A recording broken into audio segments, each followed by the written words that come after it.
Welcome everybody to the September 15th Skeptics in the Virtual Pub meeting for Triangle Skeptics. We have a fantastic speaker tonight, Mr. Rob Palmer, who, among other things, is a member of the Guerrilla Skepticism on Wikipedia team. Rob also has a long and varied career, including actual rocket science, if I'm not mistaken. And yeah, I prefer to call it rocket engineering. Yeah, well, the rocket science is a misnomer, but yeah. I'm into software science. What do you want? And Rob has agreed to join us tonight and give us a talk on what it is that the Guerrilla Skepticism on Wikipedia project does, its aims and goals, and how you can get involved as a pathway to skeptical activism. So I don't think I have any other business to air right this second. Anybody else have anything before we turn it over to Rob? Nope, I'm good. All right, Mr. Palmer, crack on. Okay, let's see if this works again. Yesterday, I had 2 days ago when I did a presentation, I had a problem. The first time I shared it worked, and the second time did odd things. There we go. I see your whole window. You see it, and I'll go into presentation mode. Is that good? Yep. That's good. That's good. Nothing obscuring it. I see a video pane and other things. You don't see those. Good. Okay. Looks great. Okay, good. Okay, so my background, as Jeff said, I worked in aerospace. I did design spacecraft for a good number of years. And I went on to design other things that I can't talk about still. About 5 years ago, I joined the Guerrilla Skeptics project, and by Susan's definition, became a skeptical activist. When she first said that, I said, "Oh, I'm not an activist. I don't know what you're talking about." But then, as time went on, it became clear that that was a true description for anyone in that organization. A few years later, I fortuitously and just out of the blue got hired as a columnist by Skeptical Inquirer Online, and I currently write articles for them. As the Well-Known Skeptic, and you can follow me on Facebook, please. The Well-Known Skeptic. So I've been a speaker at conferences on skeptical topics. That includes Dragon Con, which I was talking about before, and also 2 years at CSI conference, which is SciCon. And I have audio in this presentation, so I'm going to do this video with audio, which has nothing to do with GSoW, but it is just freaking cool. Just confirm for me you can hear the audio. Yes. And that landing burn has started. Both boosters looking to be on track towards their respective landing zones. This was a historic first. Side boosters landing legs are deployed.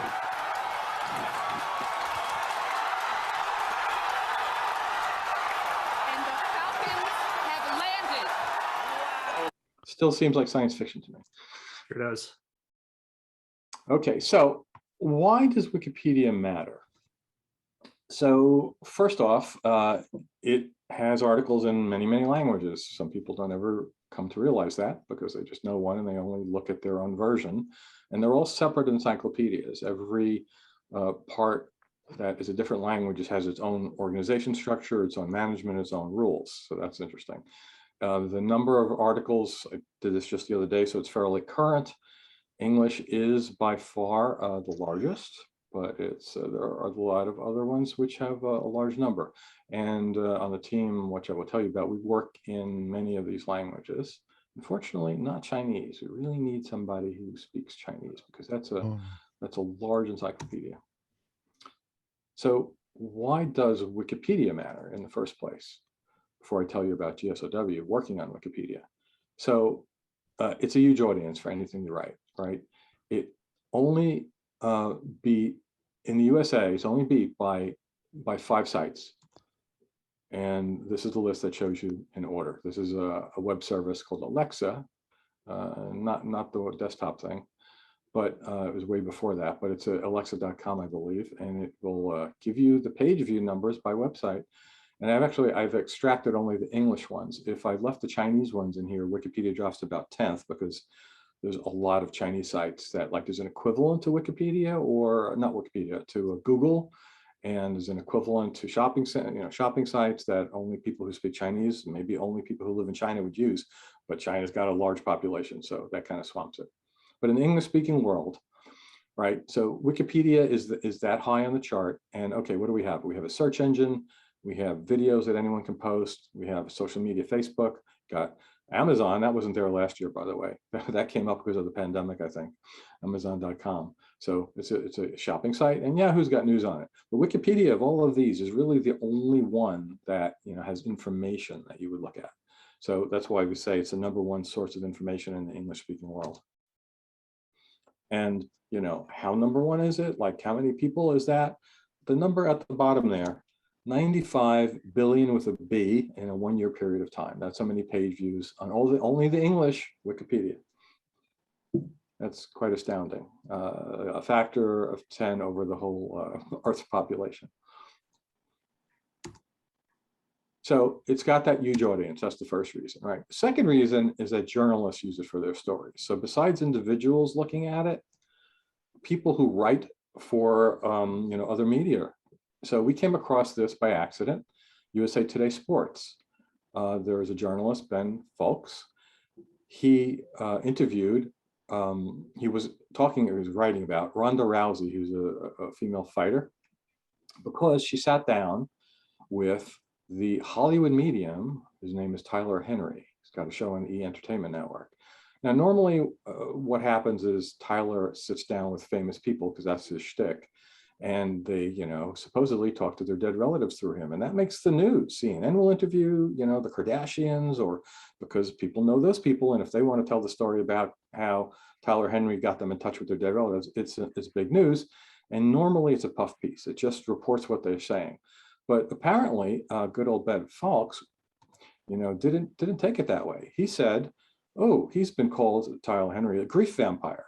And he was awarded the Truly Terrible Television Award by the Independent Investigations Group. That's the people who are work for the organization that writes my magazine, by the way. So wow, where did he come up with that? Well, here's the Wikipedia article on Tyler Henry. He's called green vampire all over the place, right? Susan Gerbic, neurologist Stephen Novella, David Gorski, they all use that term. And also, oh, look what's in Wikipedia. It reports that he won the Independent Investigations Group Truly Terrible Television Award. So it's clear that Ben looked him up, read the Wikipedia article, and got that information. And that maybe soured his opinion of him, accurately. So that's the second reason. The third reason is because Michael Scott says so. Wikipedia is the best thing ever. Anyone in the world can write anything they want about any subject. So you are getting the best possible information. I love that. Now, of course, if you don't, I'm not familiar with the show, Michael Scott's persona is he's a typically arrogant but totally clueless boss. So pretty much anytime he's interviewed on the show in this venue, he says something stupid. So, that was a slam at Wikipedia. But I have to say, this was done when Wikipedia was in its infancy, and pretty much he was right. Anyone could write anything. There wasn't a lot of oversight. In the decade plus, it's become very structured and formalized. They even have bots which go and notice instantaneously if someone does vandalism to a page and remove it. And if you write a new article, it used to be that you could leave it there. You just post it and it would stay, and you could have just made stuff up and it might have stayed for a very long time. Now, almost instantly, somebody will come along because they'll be notified that there's a new article, and there's teams of people that do that, and they'll review it, and they might take it off if it doesn't meet the standards. So here is a point of view a little bit contrary to Michael Scott's, but it's a little, I don't know. You can see how you take this. This is from a site that I really love. So even if we type the word that's under the video into the internet and find a detailed article about this printing technique, we can be sure that it's wrong. Wikipedia? Please, it's run by a cabal of critical thinking extremists obsessed with perpetual refinement of factual information through rigorous citation of credible sources. You can't trust that Captain Disillusion. So yeah, that was so good. I made a poster up and I had this in my office for a few years, because people would always say, you can't trust Wikipedia. So So, all right. So how do people come across the information in Wikipedia, right? There is a search engine inside of Wikipedia. So if you're already in the encyclopedia, you can search for anything within encyclopedia right that way. If you're reading an article, so many things you would have noticed are linked, like they're blue and you click them and you go to another article and you go to another article and you go to another article. That's how you find things. These days, this is virtual assistants, right? I can ask Siri something and tell me about so-and-so, and she'll return the first several sentences from Wikipedia on that person or sometimes subject. But probably the way it, most often is somebody just goes into a search engine and Google something or Bings it. So some results from this. So Gwyneth Paltrow's snake oil company, Goop, you type that and you get, of course, the first hit in the upper left is her goop.com, because that's what's going to happen. But thankfully, what we have in a Google search is on the right side, you get the panel, which pulls it from the beginning of the Wikipedia article. And so, people see that and they click there. And instead of just having whatever Gwyneth Paltrow says her company is, you do this and you might get some inside information to decide not to buy what she's selling. This is the Hollywood medium I mentioned before, Tyler Henry. So again, first hit is Tyler Henry Hollywood.com medium. It's his own show. He's a miracle worker. He talks to dead people. But off on the right side is the Wikipedia article, which we'll show a little bit later in detail. Blue whale game. So this was a thought that was out there in the world that millions of people were buying. The teenagers were playing this game that ended in suicide. And the Wikipedia article initially just made it look like that was true. So if you Google it, that's one of the reasons you get Suicide Prevention Lifeline up front. But once we came up with modifying that article so it actually doesn't say the false information anymore, it's really good because the next hit is Wikipedia. So what my team does is ensure that the best information is on Wikipedia. All right, we're a team of volunteers, over 110, and 2 of them are here from many countries. We edit in many languages, although I only do English. I'm not sure about Jeff.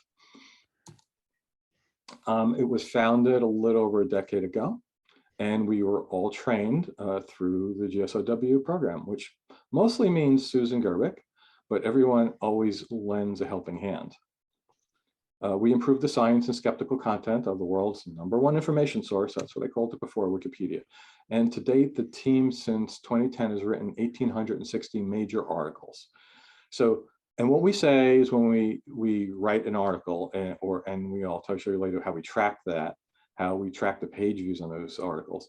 It's just if we start something from scratch, or there's something that's already there, which isn't really a lot of information, or it's bad and we totally restructure or expand it greatly, then we'll count that as sort of ours, although it's not. Anyone can still edit it from that point, but it's like we're responsible for it existing the way it does, so we count that as ours, and we have 1,860 of them. We battle the dark side. That's the way I like to see it. They have the numbers. The Sith is strong, but we have and we understand the rules and the guidelines of Wikipedia. It's corporate culture, just like a corporation. Wikipedia has a culture of how you're supposed to do things, and like you can't start working in a company and just do what you want because you'll get fired. In Wikipedia, a similar thing will happen. So we learn, now not how to do that, to do it properly, so we don't get booted out. And so we understand those things, and we learn the skills needed to be able to edit properly. Sometimes you can tell about someone or something from what its detractors say about them. So here is from astrology.co.uk. Wikipedia had once been a utopian ideal, but the Guerrilla Skeptics team has ruined it. There you go. We've ruined the fact that they can say any crap they want on Wikipedia about astrology. All right, here's one more. Rupert Sheldrake. I don't know if you guys know who that is. So he's fast friends with other people of his ilk, and he's run experiments and then proclaimed that dogs have ESP. So yeah, so this is what he said. The Guerrilla Skeptics are well-trained, highly motivated, have an ideological agenda, and operate contrary to Wikipedia rules. Their aim is to control information. Like he knows what Wikipedia rules are. No, you're wrong, Rupert. So despite claims made by our critics, we do not control Wikipedia, right? And I'm going to give you one case example of that. So I don't know if you guys know Kenny Biddle. So he's pointing at his hero, Harry Houdini. So Kenny is a skeptic of some note, I will put it that way. He actually recently just became the fellow at CSI. He's got a column along with me in Skeptical Inquirer. He writes all about paranormal investigations. He's got his own brand. He does Facebook and YouTube streaming of interviewing people, and he writes other things. So he's I thought He's he was also notable. a past speaker for our group. Sorry to interrupt, Rob. Cool. Okay. Very cool. I went to my first icon, and the very first person I saw speak at my very first skeptical conference was Kenny Biddle. And it was his first time also. So Kenny used to be a ghost hunter. He used to believe in that stuff. And he jumped the fence after careful consideration and much evidence presented that changed his mind, which is a very unusual thing. So I thought he was a unique enough a person, a ghost hunter promoting that blobs are ghosts, to now saying, no, I was wrong, and this is why the rest of you ghost hunters are wrong. That would be someone deserving a Wikipedia article. So I wrote this for him, 33 references, like from all over the place, including, I think, Popular Mechanics and People Magazine. And then it went up for deletion. Somebody came along and said, no, Kenny is not Wikipedia notable. And I thought, this is insane. And there was I think it was a month-long discussion. So you can have in Wikipedia several ways of deleting an article. One is a quick deletion. If it's just so obviously stupid, they don't even really call for a big vote. But this was semi-serious, they thought, so it went on for a month, people putting pros and cons. And I lost. All that work was for nothing, and Kenny wound up dead at the bottom of the stairs. Now, it was very disappointing because he knew about the page, and then I had to tell him, no, you're not notable. You were taken off, and he just, he's dead. That was the end of Kenny. But Kenny still is active. He still does things. He became a CSI fellow after that all happened. So he keeps doing that kind of thing, and hopefully we'll have a resurrection. And we'll have Kenny Biddle's page will be back on Wikipedia. I have it in my sandbox, which is what I was showing you. So it's in a protected location that no one else can see, but it's still there. And when it's okay, I can just push a button, make the necessary additions. It'll probably go through a deletion discussion again, but hopefully we'll have enough information that people will buy to keep them there. So, all right. So our enemies, think we're trying to control things, and we're against Wikipedia's rules, and we're evil, and we've just ruined, the social utopia that was Wikipedia. So, what do skeptical activists say about us? So, this is Russ Dobler. He's the head of the New York City Skeptics. I'll say he's a board member. He runs a lot of their activities, and he's also the science and skeptical editor for AIPT Comics. So, that's a site, by the way, if you're not familiar with it. It's mostly into gaming and movies and things like that. But Russ is there to try to inject some science and skepticism to people who wouldn't normally be looking for it. So it's really a good idea. Along the tabs across the top, movies, Avengers, it's science, skepticism. And I've written articles for that, as it has other skeptics. So it's great. So on the left, there's Kenny, as you said, him. Kenny Biddle is interviewing Russ on his skeptical help bar. And this is what Russ said. Guerrilla Skeptics on Wikipedia, I've said over and over, is the most important movement, the most important thing in skepticism, as far as I'm concerned. And I did not pay him to say that. So, all right. So what is the scope of this team's work? Well, it's the application of scientific skepticism to Wikipedia. Right? We write new articles. We improve ones that are already there and are in bad shape, or say something they really shouldn't be saying because it's not accurate. And we make tons of smaller improvements. Getting feedback. Eric's muted himself. It's Eric, and I am trying to close one of these windows. Sorry about that. I opened two accidentally. So, all right. So I said we apply scientific skepticism. And what is that? I pulled it from the Skeptics Dictionary. It's assumed that the methods of science are the best methods for gaining knowledge. And skepticism is warranted when knowledge claims are made that reject the methods of science and contradict well-established facts or principles and go beyond the limits of science. So that's what we do. Basically, it's Carl Sagan's quote, extraordinary claims require extraordinary evidence. And if there is not extraordinary evidence, then you can't put the claim on Wikipedia. And in fact, despite what Rupert Sheldrake said, we align with Wikipedia's position on fringe material. Now, he probably wouldn't think his experiments are fringe, but they are, because articles must reflect current mainstream scientific consensus, right? And they require fair representation of significant alternatives to scientific orthodoxy. But that does not mean that dogs have ESP. That refers to legitimate scientific disagreement as opposed to pseudoscience. So these are the words of the Wikipedia administration. Okay. So one of the things that this team excels at is writing important new articles or significantly rewriting the old ones, as I mentioned. So I'm going to give you some examples. This is Char Margolis. She's an American self-proclaimed psychic medium. We wrote her article. Jeanette Wilson is a spiritual healer. She is assisting in giving people medical advice with the help of spirits who were doctors and have passed on. She's also a New World Order theorist and an anti-vaccination advocate. And also she makes anti-5G claims because they're going to give you COVID or something like that. So we wrote her article. So people say, well, why do you write an article for somebody crazy like that? Well, because there's already a lot of information on these people online. There's their own website, there's their fans, there's a Facebook group, there's, puff pieces that were written by some, journalist about them. But this now gives somebody the opposite side to look at, right? Thomas John Flanagan, same reason. So I'm going to look a little bit more closely at this article. So, this guy is really something. He was caught red-handed in the New York Times. It was written up about a sting operation run by Susan Gerbic for using hot reading, which is looking at people's social media accounts and then feeding it back to them as if their dead relatives are telling him these things, right? This was accurate enough, proven enough that the New York Times Magazine did a story on this, right?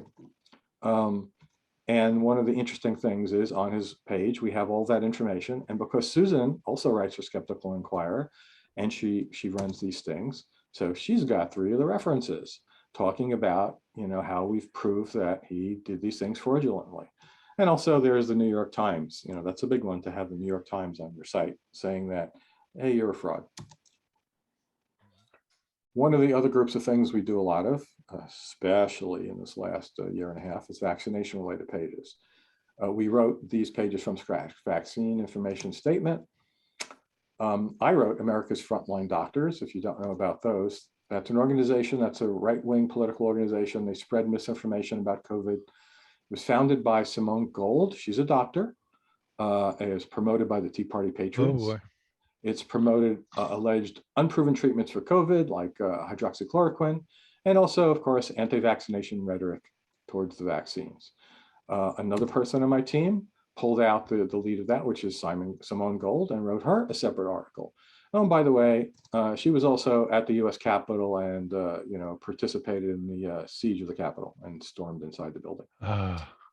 Yeah, and ironically, I have a friend whose mother told the whole family the vaccines cause the disease, and no one who has ever been has been vaccinated or will be vaccinated will ever be allowed to see me in my house again. And when she sent that email to the family, she commented, "This Simone Gold knows what she's talking about. She's America's Frontline Doctors." So that's what she did. And she didn't see these Wikipedia articles, or if she came across them, she ignored them. She only sent the information from their own websites. So in fact, our vaccination related pages have 4 million plus views to date. And this is a little movie just scrolling down the list of the ones we've done, everything from the 1976 swine flu outbreak. I saw Simone Gold go by there, yellow fever vaccination. Let's see, there's other anti-vaxxers here like Tara Lewinstein. There's a site that supports vaccinations on here. There's both sides of it. Gotcha.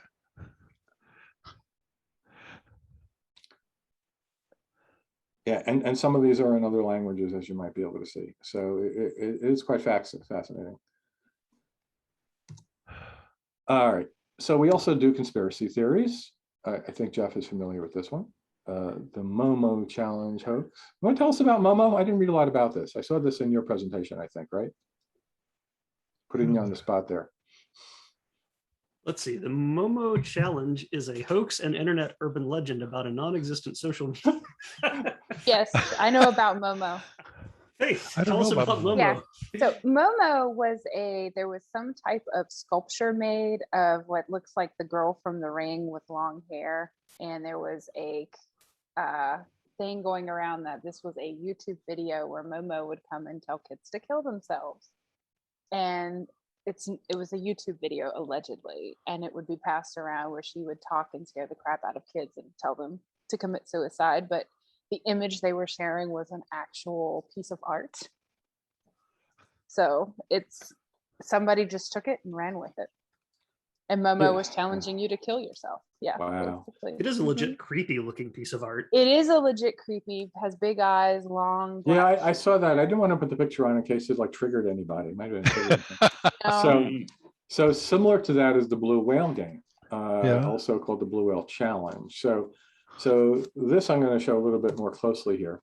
So when we came across this was getting a lot of page views, and it was basically, if you read it, you believed it was real. And again, it was that there was an internet game, I guess on social media, that was convincing teenagers to take more and more risks, and then the final thing is you kill yourself. And parents would go into a teenager's room and see a photograph of a blue whale on their nightstand and go, oh my God, they're part of this, they're going to kill themselves. And if you went to Wikipedia and read the article, you might not, be dissuaded from that belief. But then we went and investigated it, and we actually, added the information that this is really just was a hoax. It's an urban legend. Yeah. Like the data that was being passed along is true, that this teenager in Russia killed themselves because of this. Like there was no evidence of that. And as the last line saying, claims of suicide connected to the game have been reported worldwide, but none have been confirmed. Right. So we added all that. And why is that important? Because, there in 1 year period, there were 10 million people, either parents worried looking at this or teenagers wondering if there's such a thing, if their friends are into it. That's a lot of people. I'll relay something that Susan put in the chat a moment ago that helps drive some of these page views. Oh, I didn't know she was in the chat. reasons I'm not Momo watching the became- chat, by the way, just in case anyone thinks I am. I don't have the chat up. One of the reasons that Momo became such a big deal is that one of the Kardashians tweeted about it. Yeah. Oh, I will. This is Eric. I'll also add that this shows a good way to get coverage is just to use the word suicide in anything.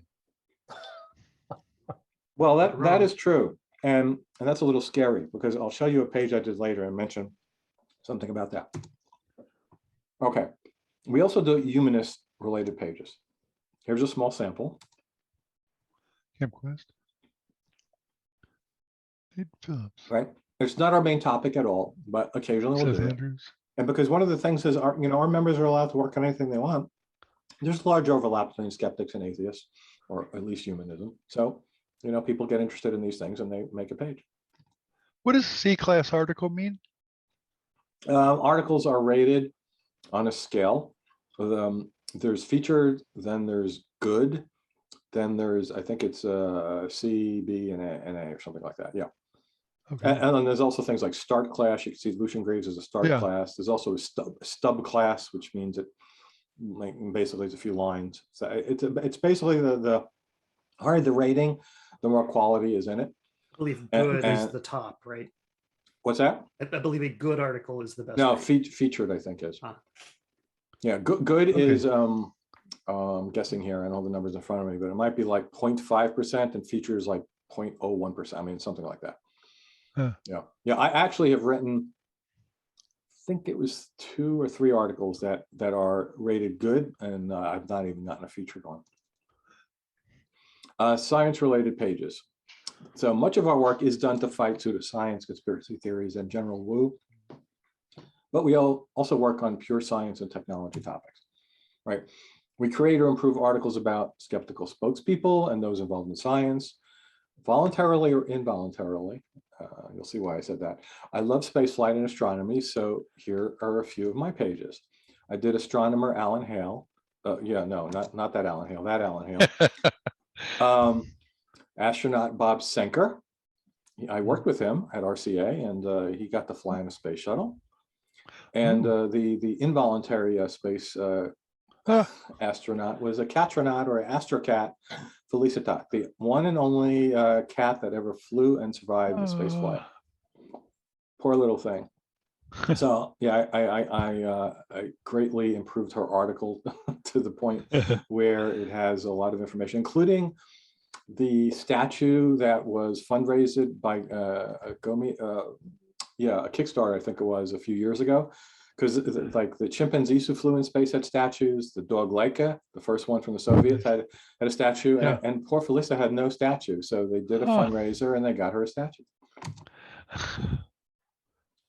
So sometimes there are unexpected topics that we write about, things you're not really looking for, and it just happens. So this happened to me one day. I was driving home, listening to Skepticality, and there was a detective, not a psychic detective, but a detective who fights psychics, who was being interviewed. And I found that fascinating. It was really an interesting story. So I have to go read more about this guy. And I went home and looked him up on Wikipedia. And this article was not there. There was no article. I wrote it. So that's what I did. I spent a few weeks and I put together all of the news stories about him, and I wrote this whole long article about it. So now when you Google psychic fraud private eye, you'll get the third spot there is the Wikipedia article. You can read all about him. Mm-hmm. The two articles above that happen to be mine because I actually, a year or so later, interviewed him for Skeptical Inquirer and wrote a 2-part article on him. And I just have to put this because it was great. We normally don't get this kind of feedback. Every once in a while, someone that we write an article for, sends us something about appreciating it, but this was great. So Rob and Guerrilla Skepticism on Wikipedia are doing such an amazing job of helping me spread the word about psychic fraud all around the world. Undoubtedly, many vulnerable people will be helped by Rob's and Guerrilla Skeptics' efforts, and that warmed my heart. Yeah. Because I do a presentation on psychic fraud, and it largely centers on the information I get from Bob Nygaard, because he's in the thick of it. I mean, he knows what damage that does to people, and it bankrupts people. They lose hundreds of thousands of dollars, and their lives are destroyed because they believe in psychics. And having the information, his article on Wikipedia, that people could possibly find it before they fall victim, is a boon. So besides writing new pages, we make smaller, as I mentioned, but they're important improvements to existing pages. We don't necessarily have to do something from scratch. So this is Gwyneth Paltrow's snake oil company, Goop. And prior to us getting it, it basically was just how much money they make and what they sell, and a great company. So now the lead, and this is the lead, the part above the table of contents is the lead, and it summarizes, or it should, what's in the article. So that last part summarizes the criticism that's in the article. Goop has faced criticism from marketing products and treatments that are harmful, described as snake oil, based on pseudoscience and lack efficacy. So Bob, I'm sorry, who determines the placement of a important sentence like that? Well, so all of Wikipedia is a consensus effort by experienced editors. Yeah, I'll get a little maybe into that later, or we could also talk about it Q&A if you want later. So in the table of contents, you can see there's a whole separate section, criticism, and it is long. We also put this flag on it on the right side, alternative medicine, right? That's so people might see that and say, oh, okay, it's not real stuff. And why is that important? That's because of this huge amount of page views that Goop gets, right? It's a big business, and it's ever growing. In fact, I don't know if any of you saw this, they came out with a documentary on Netflix called The Goop Lab, which promoted it even further. So I don't talk about that in the presentation, but I actually wrote the article for The Goop Lab, and it really rakes the series over the coals. So another page that we didn't write, but we had pretty large impact on, is What the Health, right? So this was a documentary that the original article looked like this. It was basically, it's a documentary about how bad it is to eat meat. You're killing yourself, you're killing the planet. And okay, while veganism has its points, they were just over the top. And now we put the scientific criticism from people who are in the industry, meaning actual people who know this stuff.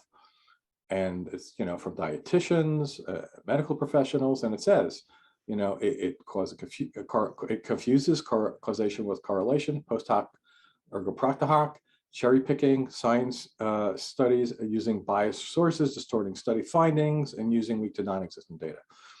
So, hopefully people will read that and, take the rest of the article with a grain of salt. And by the way, all of that is in, this is a summary of what's in the rest of the article. in that reception section there. And again, why is that important? Well, 500,000 page views, because it's a Netflix documentary. And you could see the curve there, and that's when it was first released. So I mentioned the Hollywood medium, Tyler Henry. So this was his entire article before, 3 little paragraphs, not that many, much more sentences, maybe 2 sentences to a paragraph, scanning it. And then the references, and it basically said, this is a show, he talks to dead people, he got his powers when he was 15. Now, you know, it talks about the skeptical activists, and even John Oliver concluding that he uses cold reading and hot reading, and Susan Gerbic criticized him, and there's like a bazillion articles in this document that say, yeah, no, he just does it by, you know, tricking people. Critical analysis, also the paranormal tag. And again, why is that important? Almost 1 million page views in a year for this one person's Wikipedia article. And I'm sorry to interrupt again, Bob, but one of the things I thought was really useful was the little image of the, you know, alternative medicine or something like that. I mean, a graphic is worth 1,000 words. Is that also a consensus thing, or is there some? Every single thing on the page, including the name of the page. I mean, if you might not have noticed before when I showed you the blue whale, right? The original snapshot said blue whale parentheses game, and now it says blue whale challenge. So there was some long discussion, maybe went on for months or longer than that, where no, it shouldn't be a game, it's a chat, and by consensus, it was changed to challenge. So that does happen. I guess what I'm getting at is there a consensus within this community of what graphics to use, you know, so that they're more easily recognizable? It's the same thing. People who care about a particular page and they've edited it before will look at it and they'll see what's going on and they'll put their 2 cents in. And it's not just a straight vote thing. It's not like, you know, position A gets 50 votes and position B gets 58 votes that position B wins. You have to give arguments. And if you're just copying someone else and say whatever he said, that doesn't count. So you have to give rational arguments. And then if it's that close of a thing, an administrator, which is one of the few people that get paid by Wikipedia, will come in and make a determination. Well, I guess I meant within the Guerrilla group, are there accepted graphics that you guys prefer to use? You think particularly eye-catching? Well, there actually aren't all that many of them. Okay. Those are created by consensus also. So there's only a few of them exist. And the ones that seem to really, you know, help us is the alternative medicine or paranormal. I actually wish there was a separate one that said conspiracy theory, because there is not, and that's not paranormal, and it's not, you know, alternative. So there's a difference. So I don't know why there isn't. Maybe we should try working on one. Susan, I can't read what you're saying in the chat, but so how do we choose what articles to work on besides Susan saying, hey, work on this article? So Wikipedia has a thing that really helps us out, right? The popular pages, which if you know how to find them, you get this list. And you can sort it by number of views, daily averages. I've cut off the right side as all of the ways to filter it. And you can see what's having the largest impact currently or of all time. And you can go look at the article and say, oh my God, this is a mess. It makes like Friday the 13th, and I'm looking at number 6, look like it really is a problem. And, you know, there should be some skeptical analysis there, and then you might go work on that one. That's one way. And there's another section that's paranormal stuff. There's alternative medicine. And look who's at the top. Yeah. Yeah, you know, it's not like, you know, homeopathy or you know, whatever, chiropractic. Those are on this list a little lower. But no, Gwyneth Paltrow gets her first shot there. And there's religion, and there's a whole bunch of things. Yeah, that doesn't surprise me. Music, which is really weird. So somebody slapped the religion category on music. I guess it might have a whole bunch of categories on that page. So yes, and the other way we find out is internally. So this is a little thing most people never see because it's a private group. This is what our GSoW secret cabal looks like, that once you're in our organization, and you can see up at the upper left, it says 115 members right now. So people will do things like I did this morning, and this is my post from this morning, right? And right now the countdown is at 21 minutes, but that was 12 hours, 4 civilians we launched to orbit for the first time ever. Hey, by the way, there's a Wikipedia article for this mission, but Netflix has a documentary and there's no article. You want to write it? You know, so that's my point. And boy, you're going to get millions of views if you do that. Yeah. And as of the last time I looked, which was 2 hours ago, there was still no article for it. I'm amazed. And it's a good, so it's weird because, by the way, it's going to be, I think, 4 episodes, and they released the first 2 early in the week. But the last 2 aren't going to be released until this mission launches. And like, oh my God, if something happens, it's going to be so ironic that, because it's, you know, interviews with the astronauts and how they prepped for the mission and all that. Oof. Anyway, so what do? We write new articles. I mentioned this. We write existing ones, which were otherwise stubs, or maybe start articles. For existing articles, we do a bunch of things. We add scientific skeptical content and references. We remove invalid content and references. We copy edit to improve general quality for any articles we work on. We do article translations. I mentioned we do writing in a lot of languages. Well, sometimes we'll have an editor who likes to take an English one and translate it into Afrikaans, or we can go vice versa. So articles that are in Wikipedia in different languages are not machine translations. They're either just constructed separately in those languages, and they might have just a vague resemblance to one another, even though it's the same topic, or it could be a direct translation that a person did from one to the other, which is one of the things we do. We can also recommend article deletion. I have done that. You come across an article, this is not notable, why is this here? And that will start a discussion. Sometimes you win, sometimes you lose. We maintain the article lead. That's the part that I talked about before the table of contents. It's very important because, as we know, because I'm sure we've all done it, you want to look up something, what is this? And you read that part and that's it. You never read the rest of the article. So, if that part is wrong or doesn't have the correct summary or criticisms, if the article should have criticisms, you're not going to, really get that point. We add wiki links. So those are the, words in articles that link to other articles. So if we want people who are reading something, about, oh, I don't know, psychic powers, we'll add a wiki link if it's missing to the psychic page where we have edited extensively to show that that's not real. We'll add the banners that we were just talking about, pseudoscience, alt medicine. And then there's a thing where if you don't have citations on paragraphs, even sections, even the whole article, you can say, hey, there's a citation needed here. And that gets flagged for editors to work on it a little bit. And one of the, I think Susan came up with this term, backward edits. So there's an article, it's reasonable, but there's not a lot of support for like what was said. Maybe there's one thing there. Hey, but we can improve it by adding more things as references, especially if it's articles that are written by scientists or skeptics. Right. And lastly, what we all do is we monitor articles of interest. So if you've worked on something, the last thing you want is to forget about it and come back a month later and it's all, changed in a way you don't agree with. So Wikipedia provides a tool called the Watchlist, right? Everything you edit is in a list and you click a button and see the whole list. Some people are good enough doing it that way, but you can also turn on email notification, which I have. And therefore, anytime something is changed that you care about, you'll get an email that says, hey, someone just changed this page. Do you want to see the latest change, or do you want to see all the changes since you last visited the page?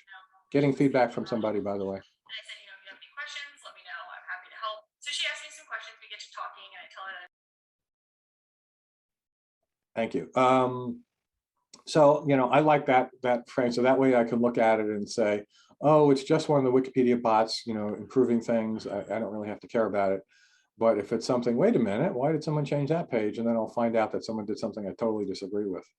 Now, more often than not, other people are watching the page. And by the time I get that email and I pay attention to it and I go there, it's already been fixed. Wow. So something that's important once you're going to try to do that and say, well, what changed here? How did it change? Who changed it? When was it changed? What was it changed from to? So I'm going to talk now about the view history page in Wikipedia, which most just, general readers don't even notice is there. So this is the page this is the type of page that always opens when you go to Wikipedia by default. All right, it's called the article page. It's just how you read it. Well, we're also going to go here. So this is what I'm talking about. It's the view history tab.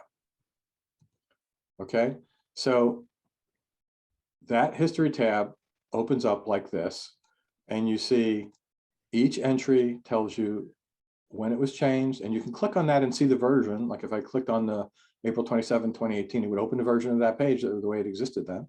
You could do in the beginning the current versus this one versus current or versus previous. You can see how many bytes were changed. There's supposed to be a text entry that says what was changed. This person actually didn't do that. It just says it was changed in resurgence in the era of celebrity and social media. But if you click that, you'll get a page that shows you, that. And if you click the email from the thing I was talking about before, which was, this page has changed, it will show you the change. And then you can accept it or revert it. So here's one where someone did, in fact, at the very top of the article, put animation does not depict a model, but actually shows the Earth. And that was correct. So they actually swapped out what was there. And this one was adding anything with a double wiggly parentheses is a template in Wikipedia. And that puts a big banner on the page that says, there's vandalism is going on this page, and we're going to protect the page. So the other part of Wikipedia that most people don't ever look at, which is a shame because it's really interesting, is the talk page. You can look at it and how the sausage is made in an article. So again, this is how you would normally open up the Modern Flat Earth Society on the article, right? And by the way, we're going to go see the resurgence in the era of celebrity and social media, which I added that section to this page. So this is, if I scroll down on the article page, this is what you would see. It would talk about what this is all about, right? That why do more people believe this now than they used to? But now if we'll go back here and we're going to say, well, we're instead of article, we're going to go to talk. So now we flip over to talk, and you don't see the article, but you see other things about the article. You see how many projects are concerned about it. You see other things like, it won an award, or it was up for this, or was tried to be deleted, things like that. And scrolling down the page, it also has a table of contents sometimes. And you'll see one of the entries is just like was on the article page, because somebody decided, I'm going to talk about what was just added as that section in the article. And I don't like it. So this is what the person wrote. It's extremely biased, right? I noticed a very biased wording. I don't think this is how it should be in an encyclopedia. So interesting. So another editor answered, are you disagreeing with the statement that social media makes it easier for people to spread disinformation and attract others to erroneous ideas? I don't see how that's biased. It's just the facts, right? And then further down, well, but if the article is discussing flat earthers, then it should discuss them neutrally, right? Defining them one way or another is just your opinion. And then they were slammed. No, we base our content on reliable sources. All reliable sources say that the Earth is flat is nonsense. That gives us the right to say it is nonsense, right? And then they posted, this is great, Wikipedia's rules on this. This is what I talked about before, right? No, we don't give equal weight to pseudoscience and nonsense. Stop spinning the frisbee. Stop spinning frisbee. and to summarize it on the bottom there, I can't read it because my thing is blocking it, but if it's not on yours, you can basically see it says pseudoscience doesn't deserve, equal treatment, so go away. So that was one of my, I will have to assume that person's a flat earther. So that was one of my only interactions with an actual flat earther. So how large is our team, that we're doing all this? Well, so to put it in context, the English Wikipedia has 42 million registered contributors, right? Huge number, but only a little over 122,000 as of this point are frequent contributors, meaning they edited in the last month, right? That's still a freaking large number, especially considering we have 110 or so, right? So there's no way we control Wikipedia, despite, again, what Rupert Sheldrake and Deepak Chopra think. So while we are a little fish in the huge ocean, we do believe we make a difference. We'll have some numbers on that later. So, well, here, what's our impact? So we came up with something called Stat Badger. This was written by Kyle Bullish of the Data Skeptic. He actually wrote a program for us. It uses custom Python code. It tracks articles that, like in the categories I was talking about, that we started from scratch or substantially rewrote. It uses Wikimedia's Foundation's APIs, and then it stores all the data in a relational database, presents the results in a web interface. If that's over everyone's head, that's fine, because this is like how it presents it, right? All right, these are all the articles that the Guerrilla Skeptics have written up to this point, and we have 97.3 million page views. And it shows you for the last 30 days, over 2 million, and the last 7 days. And that changes every day depending on the data. And then individually, you can look at the details. So, this is the first thing you would see under that table. And I have it ordered here, sorted by total views. So the Blue Whale Challenge that I talked about, almost 8 million page views since we started working on it. These are all since we created them or started working on them. And the second one, the Momo Challenge, people really like these kinds of things, is the second one, almost 6 million at this point. And Susan's favorite topic, because she used to live in fear of it, 3.4 million for spontaneous human combustion. And my favorite psychic, Tyler Henry, is number 4 of all times of our pages. And it goes on. So after looking at this, you might say, well, I can do this. Why can't anyone just edit Wikipedia on their own, like without any kind of training, right? Well, you can, of course. That's the part of the encyclopedia that is good, and Michael Scott was talking about it. Anyone can edit Wikipedia, but going it alone is extremely frustrating, right? The details of the editing are challenging. You get in conflicts with other editors. It turns people off from editing, and this happened to me. My personal story on this was in 2006. I first made an account. I came back from Las Vegas. I went on Star Trek: The Experience. I looked them up on Wikipedia, and their description was all wrong. So I fixed it. And the next day, I probably put 5 or 6 hours into it. The next day it was all gone, back to the way it was. I was so dejected. I didn't know, that you could even go back and look at the old version. I didn't know anything about it. So I started to type stuff again, and I just did a little bit, and within an hour it was gone again. And I said, F this, I am never going to use Wikipedia again. And I got to tell you, that's probably what happens to a lot of people, because I didn't understand. I was not putting references. I wasn't citing anything, right? Even though I was quote unquote right, I believe, I had no backup for that. So therefore it shouldn't have been in Wikipedia. So the other reason is the rules and guidelines, like I was talking about, there are daunting, people understanding what notability is and that sort of thing. And so as the ultimate thing is, I didn't pursue and keep doing what I was doing to get my stuff reverted. I just gave up. But I could have been, an ass about it. And then you get stuff like this happen, right? You get an official notice from the administrator. You've been blocked temporarily because you've abused your editing privileges, or worse, right? You've been, your ability to edit the talk page has been revoked. You can't even type on a talk page. And then the ultimate one, blocked indefinitely from editing Wikipedia. So yeah, that can happen if you don't know what you're doing. So here's one of the things that, screws people up is notability. And, we actually got it wrong when we tried to do the Kenny Biddle one that I told you about. This is just, there are a lot of notability pages. I can't imagine the size of the book if you printed them all out and tried to bind them from Wikipedia that describe how to know what's notable and what's not. But this is just the main notability page. So it has the main categories: academics, crime victims, pornographic actors and models. I like that one. Politicians and judges. They all have their own criteria. Sports personality. Right. So in fact, if you go into Wikipedia, there's a little trick. If you type Wikipedia : then anything else you type will be not technically pages, but they're like rules of Wikipedia. So if you type Wikipedia notability, there's just some of the notability pages. The first one was the one I showed you the table of contents with, but there's a separate page for people, for organizations and companies, for web, for sports, for films, and each of those is huge. And so to understand that without any training or even know you should look for this, good luck with that. So our training provides the knowledge and support to make you an effective editor. All right. So if you do join us, and anyone who does should expect to spend several months in training. At least that's the official guidelines. I think I only took 3 weeks. Susan can look that up and correct me if I'm wrong, but that's my memory of it. If you already know Wikitext, I didn't, but I went through the self-paced lessons very fast, that I know. Only basic knowledge is assumed. They don't assume you know computer coding or anything. You'll learn not just how to edit, but as I mentioned before, what's important is why Wikipedia rules are the way they are and how you're going to live within them. So your trainer, which is Susan, and the team are only a Facebook message away if you have questions while you're working it. And once you get through all of the, do A, do B, do C, do D, then there's a final project, and that's of your choice. You select it from a work list. It's a rewrite of a page, anyone you want to do.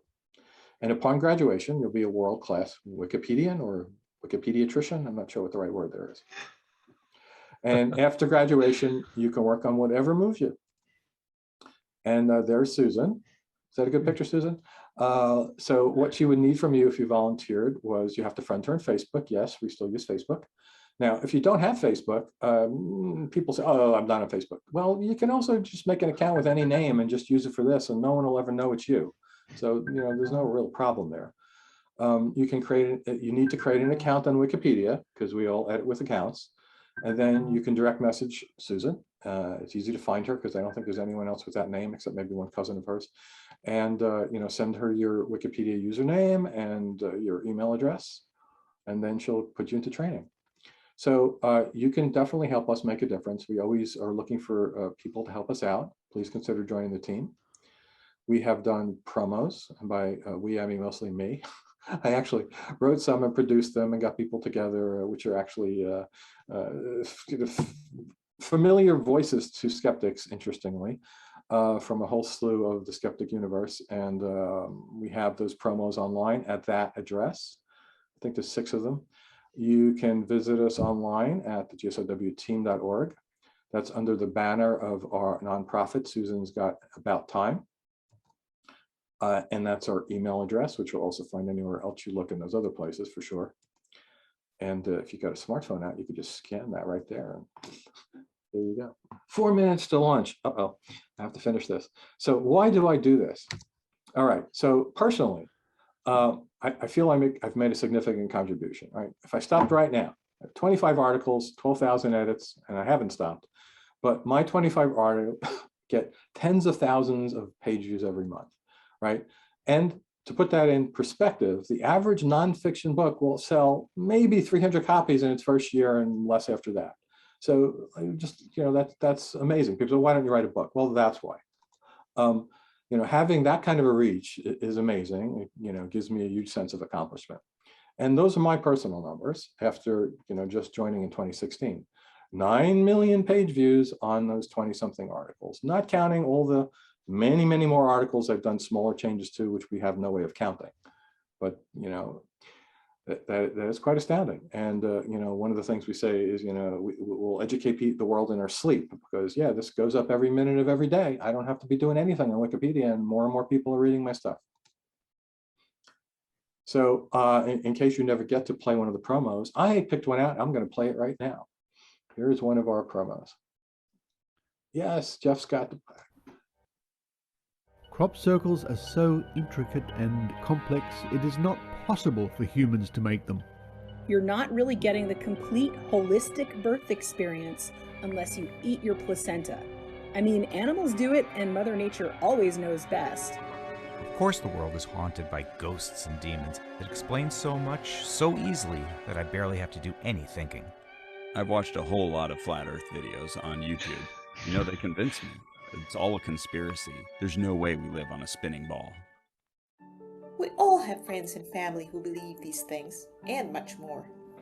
Well, if you're a rational thinker who is tired of arguing on social media and never getting anywhere, we have a solution for you.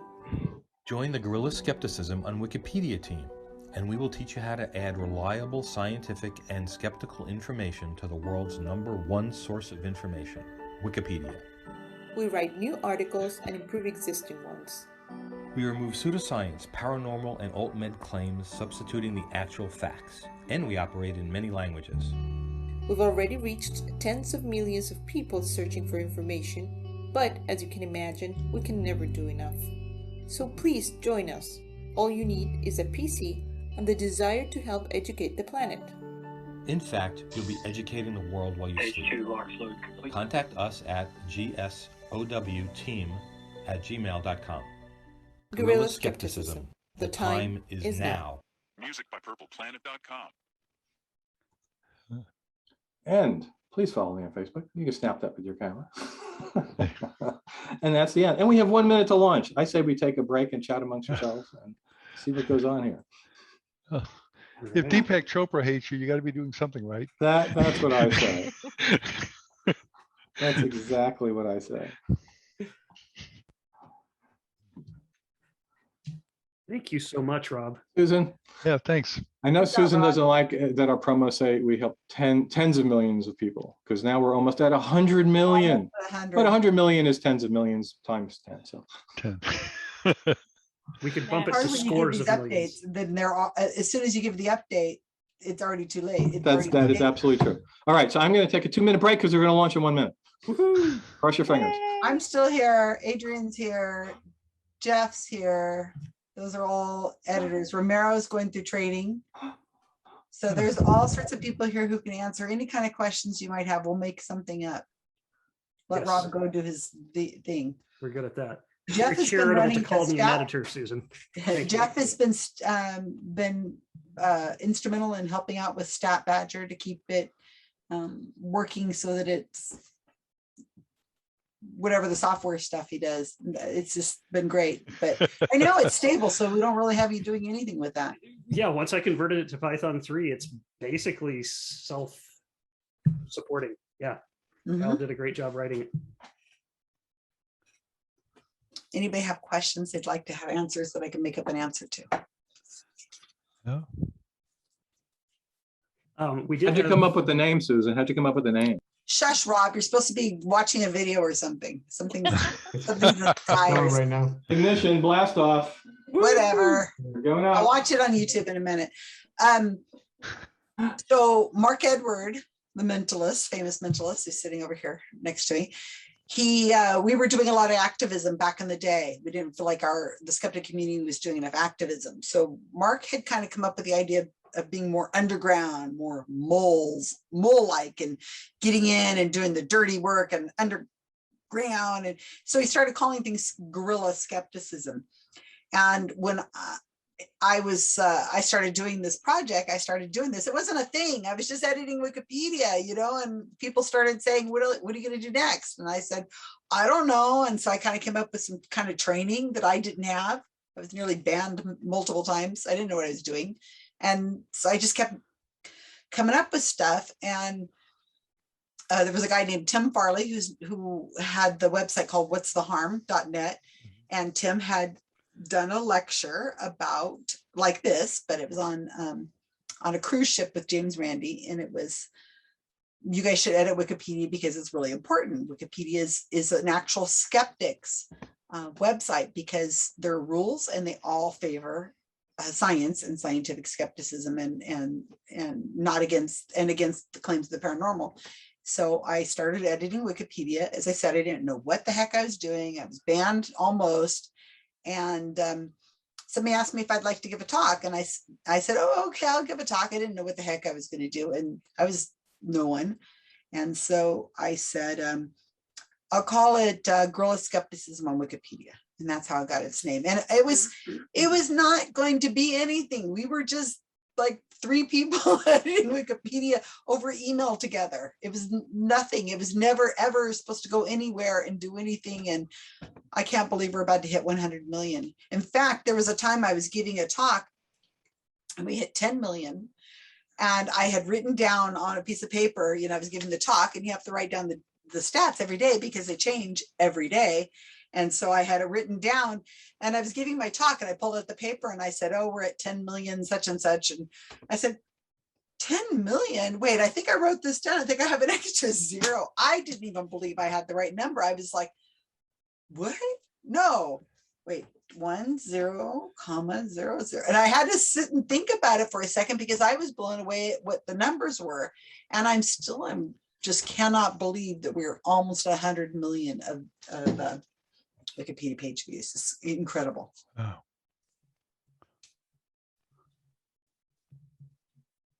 You guys are all so quiet. What a nice little group you are. Adrian, you have something to say? I know Adrian always does have something smart to say. Well, that's putting me on the spot. Go for it, Adrian.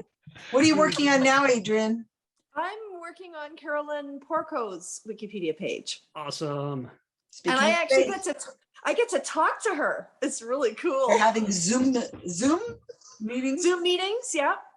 Yeah, it's pretty cool because, I've been in contact with some pretty amazing people just because of this project. And I read a book recently by Samra Zafar, who's a Canadian, and I'm a Canadian, by the way, if anyone doesn't know that. And I was so impressed with the book. The first thing I did, because I work with Susan, is I went to her Wikipedia page, and it was terrible, no picture and 2 sentences. So I reached out to her and said, hey, I'm a volunteer editor.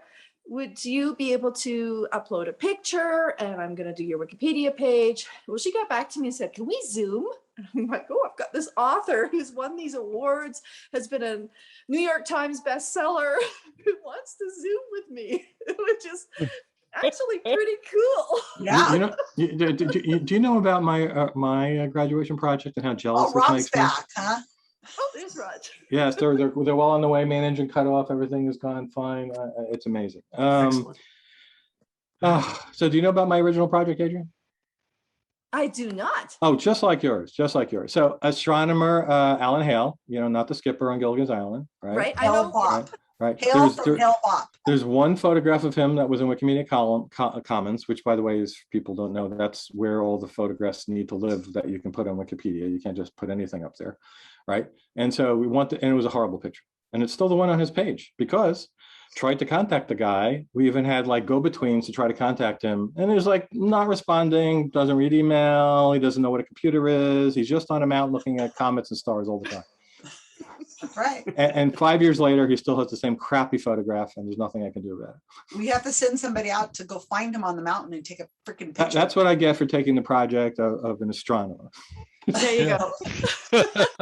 We have a lot of frustration with getting good photos of people who are in science. That has just been such a frustration. It's like, take your cell phone and pick it up and turn it to yourself and take a selfie and then upload it to this place. I'll show you how, but we can't get them to do that. They want to, when you finally get a hold of them and ask them to upload a picture, they want to upload this professional photo that was taken someplace. And then the rules are really strict, because you can't necessarily do that because you aren't the owner of that photo. You don't own it. Yeah. Right. So it's been like, there are other photographers out there. There are cell phones.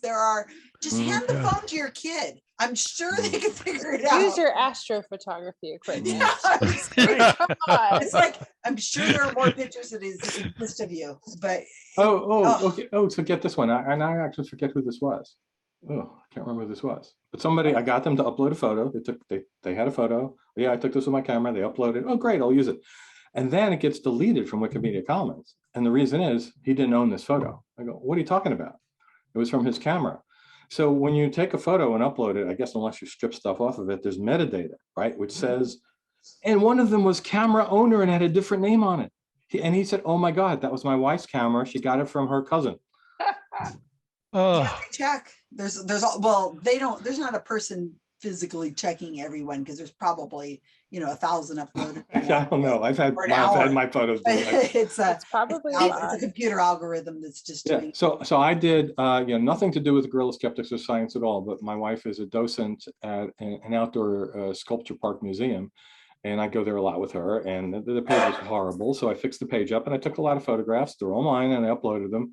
And within a week, they're all gone. It's like, no, because the rules about that sort of thing is you cannot take a picture of a photo. You cannot take a photograph of a sculpture that is in a place that you need admission to get to, because it's the owner's property, even if you took the picture there. Wow. Like, well, I got some deleted from Wikimedia Commons. I got the Chicago bean removed.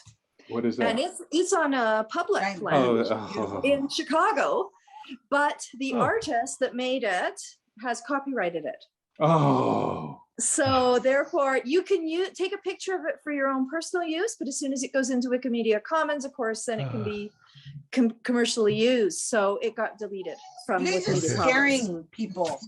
No, you remember this all started with the monkey selfie. Like, who owned the rights to that? Did That's the monkey right. own it, or did someone else? Like, I don't know about the monkey selfie. You'll get down a Wikipedia rabbit hole on this one. I think who owns the right to this photo? Does the monkey own the right to the photo? Because the monkey actually took the picture of himself.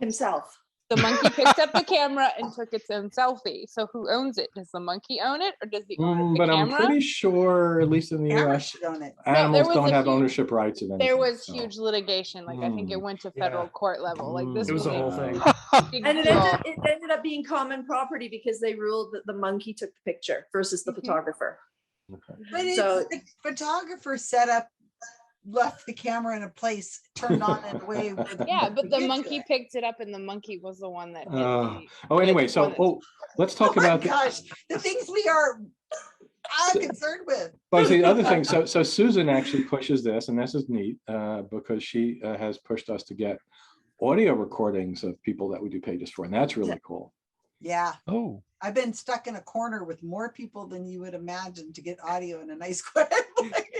Like, come here, famous Yeah, person. because in the info I want you over box, here in the corner. Here. in the Come into info the box, stairwell with me. there's I'm a totally not place you gonna can murder put you. audio. Yeah. Come into this empty room with me.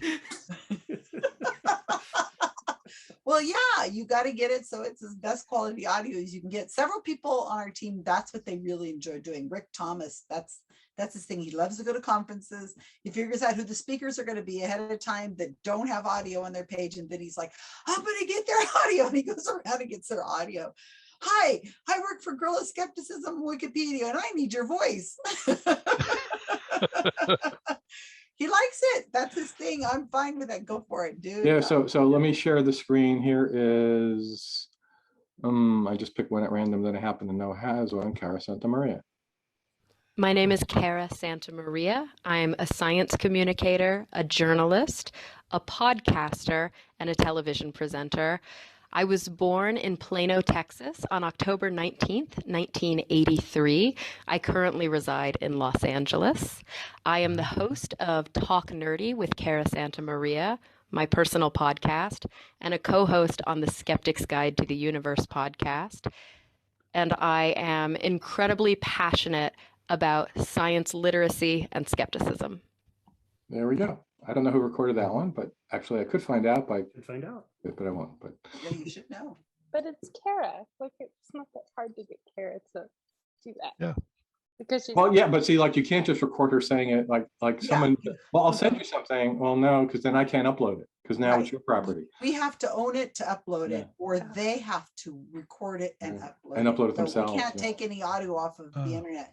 Yeah. But anyway, we're talking about the more we can complicated things. The audio visual stuff is like it's easier to change text. It just is. It's much easier to change text. Close quoting and paraphrasing is I'm a feeling fun peer area pressure of concern for changing text. So everybody on the team has their favorite kinds of things to do. And Rob, I'm listening to his presentation, looking at it from your guys' eyes, thinking, this is scary. I mean, gosh, it sounds Did it come really across technical. that way? No. Well, to me, it did because I do all the training, but I am really a basic editor. I don't get into the technical stuff just much as some of my editors do. Once they graduate my training, they just go on and just excel. So what part did you think was scary? Well, I'm just thinking there's a lot of technical stuff and I think to somebody who's maybe not more like me, who can turn on a computer and can maybe word process and stuff like that. And I think it might be intimidating, but we walk you through. The only skills I need are for you to be able to be on the internet. You have to be able to take constructive criticism and follow instructions. And I break all the lessons down into very tiny chunks. And I'm happy to Zoom with somebody and, take down the most basic stuff. Susan's always there. I'm not I'm not a techie person and I'm not a word person. So if you show me a wall of text, I'm going to freak out. And that's exactly how Wikipedia is written. If you're trying to learn Wikipedia on your own, it's just text. And they give you every rule and every possibility of ever you might encounter. And it's the base. There's nothing basic about how to edit Wikipedia. So I've trained people very, very simply, and they always outshine me, whenever we get to the end. And Susan she's not exaggerating when she says she's available, because I think early in my training, I think the longest she took to get back to me was 45 minutes for any question that I ever had. Not to say that that's what she's going to be like if she's doing something, but I was always amazed. In fact, when I first reached out to her after reading an article in Science-Based Medicine talking about her, that's how I found her. I sent her an email, and I swear it was within the hour that she got back to me, and she was shopping. She was so excited to get a new editor. Was it really shopping? I'm feeling all this peer pressure right now. I actually remember when I contacted you too, because of course when I saw your name, I looked you up and I Googled you, and oh, she's got a Wikipedia article. Oh, she's a big deal. She's not going to even talk to me. Well, yeah, I was expecting some, minion was going to get back to me in 3 weeks. Training is my Yes, that's right. The I account love replied, and I said, "Wait a minute, is this really Susan Garbick?" I love training. It's so much fun. Will this help my nihilistic existential crises I've been going through for like the last 12 months or more? Oh, well, you know what? It is a feeling of power. The things that my team has been able to do is excruciatingly powerful, because not only you're educating so many people, but the people who are reading are just everyday people, most part, but there's an awful lot of people who are reading it that are the media. And the media, Rob didn't mention this in his presentation. Oh yeah, I did. Did you? I'm sorry. I had the USA Today thing where where Ronda Rousey was sat down with Tyler Henry. Yeah. We have construction going on here at the house. So that's what's going on, is when the media gets a hold of it, then it could be millions of people reading that media person's article. And so you're basically educating far more. It's not only, how do I say it, Faith? It's a feeling of empowerment. And in this horrible time we've been going through the last couple of years, or the last 4 years, in this anti-science magical thinking world we've been in. And even before that, I've been saying in the community, we got to take this seriously. Yeah, I know they're psychics and they're, whatever, and people pay. Yeah, I know they're flat earthers. So what? What are they harming? It was just that this perpetual magical thinking, conspiracy theory kind of thing, even if they were believing in something like the hollow earth. I mean, we can see now that we have gotten ourselves into this world because we really didn't take it seriously. We didn't fight against the lowest hanging fruit, which we should have taken care of a long time ago. And now we're in this mess, absolute nightmare mess where people are drinking insect, what is that, gargling? They're taking infectromycin. People are actively not understanding how they are hurting people. Oh yeah, and that's the frustrating part, and the ramifications. You still have people, and this was a month ago, but like the woman, we still were well over 600,000 dead in the U.S., and she went to some official thing to protest masks and vaccinations, and she was like, I don't see people dropping dead in my front yard or my driveway. No one's dying of this. I know. Everybody I know pretty much is vaccinated. And I keep saying if this was as bad as Ebola, like if people were hemorrhagically bleeding out in front of you, maybe. And I hate that I'm saying maybe. It's clearly maybe these days. So the other part of the recruiting tool, I'll say, and I don't ever put this in the presentation because it's like weird, but Susan knows this. Like, I worked in a place with a lot of people who had all these out there beliefs. And before I got into GSoW, I would just like have to look on the internet and search links, and all right, I'd find a Wikipedia article and maybe it wasn't that good to dispute whatever they were saying. Well, so then I'd be in a conversation with 5 people and they're talking about this nonsense. I'll go home that night and fix the Wikipedia page, and then I'll send it to them in the morning. I did that a lot. Have you seen this Wikipedia page? I've absolutely done that too. It just, look, it's KT tape. Kinesio tape. Can we please not talk about KT tape? I'm a runner, and that is just like the biggest ever. Like, you're gonna spend $50 on something that's not gonna help you. Yeah, well, they do.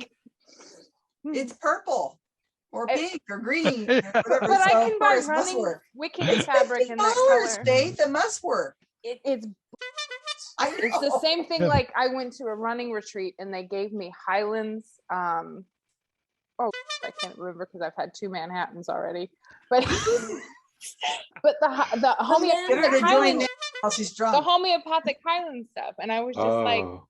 I really respect you as an ultra runner, but I know this is a sugar pill and it's not going to kill me, so I'll just take the whole damn box.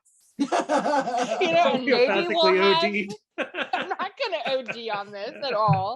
Oh. But you're a rep for Highlands, and Highlands represents the Boston Marathon, and it's a homeopathic dilution, like more magical thinking. It happens in the running community way too much. Way too much. It happens in every community. Yeah, well, I'm sure there's bowlers out there with their KT tape on them and they're homeopathic, or somebody's swinging something in front of them, hypnotizing them. Oh, and cupping, you have to go for cupping. Oh, and cupping. Oh, you know, cupping. Another thing I wanted to mention is that what we've been doing is, and Rob mentioned this about the people. When people in the science community or in the skeptical community are starting to come to a point where their notability is at a standard where we can write a Wikipedia page and it won't be deleted, which is really hard, as Rob said. Notability has got a lot of rules. And so you get somebody up to, they're right at that level. We spring on it and we write the Wikipedia page. And then what it does is it gives them another push, because once you have a Wikipedia page, then as they're rising up, for a better word, you know, in the world of media, then media can look into it and start saying, oh, this person is an expert on this. And it's Wikipedia page becomes a one-stop shop, especially if it's got like a photo and it's got audio and links to videos that person has done. It just makes them a little more likely to be interviewed for a subject. And the person I'm thinking of right at the top of my head is Mick West, which is a person that we wrote the Wikipedia page for. He was going up in fame. He was getting there. We write the Wikipedia page and here comes this UFO phenomenon. And he's like the go-to guy. And he was on ABC News and CNN. Yeah, and Chris all the Como networks just were had him on calling. an MSNBC or CNN. And so a lot of these people, once the Wikipedia page is there, it's just a little up. And some people, their careers take advantage of it. Some people don't. It's kind of a gray area. And I was looking at what Jeff has done. He wrote the Wikipedia page for Matt Kirshner, who is a comedian and just a funny as heck guy, but he's also really popular in our community. Mandisa Thomas. I know Mandisa. Yeah, she's an activist in the humanist world. I met her at Dragon Con and I said, all right, we're taking pictures. Because her page was my final project. His final project. Oh, that's awesome. Really? Yeah. That's and so awesome. He didn't have photos. So you didn't have a photo, right? So I think that's right. Yeah. And it's easy. The easiest thing to do is just for one of us to take the picture. And that I'm by profession a portrait photographer. So it's really simple for me to do, but it's like, that's what I wanted to do. And the third page that he wrote was for this really awesome woman in Germany. Her name is Natalie Grams. We've written her Wikipedia page in multiple languages after Jeff wrote it in English. And she was a homeopath. She was a doctor, an actual medical doctor in Germany that was a homeopath, where a lot of the doctors in Germany were homeopaths. And then she realized she wanted to write a book on why do people put down homeopathy? And as she was doing the research for this, she realized this is nonsense. And so she's become an outspoken critic of homeopathy in Germany. She's got another book out. She's doing really well. This woman's had death threats, I believe. You know, it's just, she's the nicest, wonderful, great woman. And so that's a page that Jeff wrote, and it's already gotten 17,000 page views. And it's probably got a bunch more in German and in Dutch and other languages we've written it in. Oh, I just scrolled through the chat, so I actually finished in a month. Yeah, I recollected it was a short amount of time. Cool. We have people who do longer, and we have people who do shorter. We have a man in South Africa finished in 4 days. It would have been 3. It would have been 3, but I just couldn't get back to him in time because of the time difference. I'm in California. So in 3 days, you too can be a Wikipedia editor. You can be an extraordinary Wikipedia editor, and that's what he does. He just translates everything. I'm feeling the peer pressure. I'm feeling the peer pressure. I have witnesses. I have witnesses. I'll do it because I'm Yes, I will do it. Look at Romero's Yeah, like,